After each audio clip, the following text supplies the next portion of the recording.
Sadhguru Nath Maharaj Ki Jai, and welcome to Jagadambe Reads the Holy Books of India, Mahabharata424.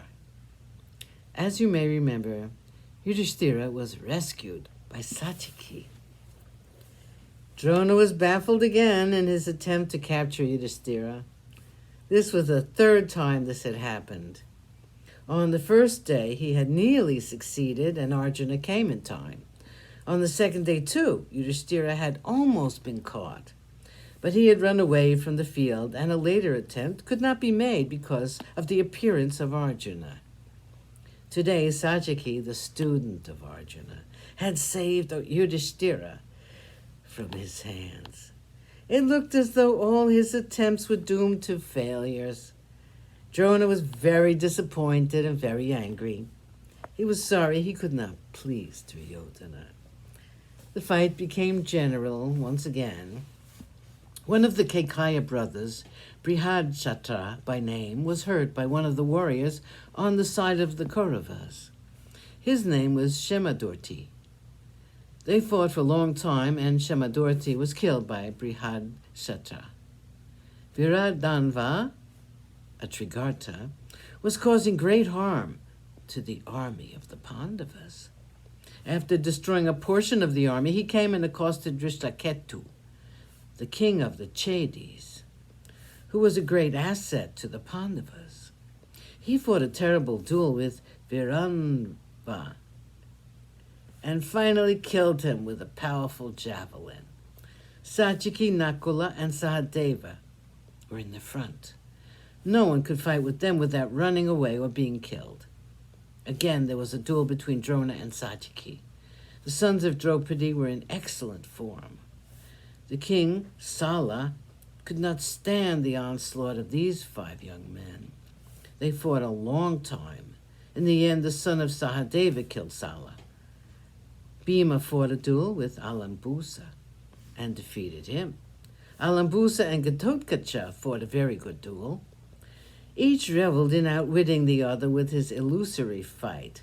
Alambusa began to harass all the warriors on the side of the Pandavas. Gatotkacha fought with him for a long time. When he saw Alambusa harassing the army, he thought it was time that he was killed. The duel had assumed a dreadful aspect. It was a gruesome fight. They had given up their Maya fighting now. They were engaged in a wrestling bout. It reminded Yudhishthira of the fight Bhima had with Idimba years back. It was amazing how much Gatotkacha resembled Bhima. Everyone was watching the duel with great excitement. Finally, Gatotkacha descended on Alambusa like a hawk. He lifted up Alambusa and dropped him on the ground. His body was shattered to fragments. The great Alambusa, the friend of Baka, had joined the army of Duryodhana to avenge the death of his friend by killing Bhima. He was killed by the son of Bhima. There was a deafening shout from the Pandava host when this feat was performed by Gatotkacha.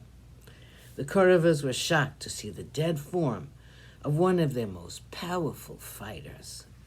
Yudhishthira embraced Gatotkacha. Bhima was immensely pleased with the valor of his son. It was then that they heard the sound of Krishna's Panchajanya. Krishna had blown the Panchajanya so loudly that the twang of the Gandiva was drowned. Krishna had done it deliberately.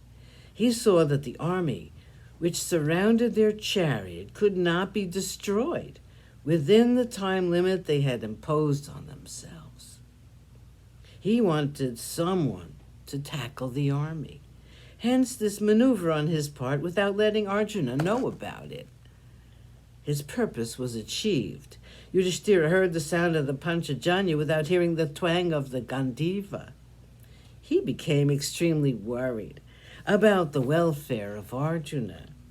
He then heard the noise made by the conches of the Kaurava heroes. He was sure that something terrible had happened to Arjuna, and that the blowing of the Panchajanya was a cry for help. Sadhguru Nath Maharaj Ki Jai. Thank you for coming. I hope you come again.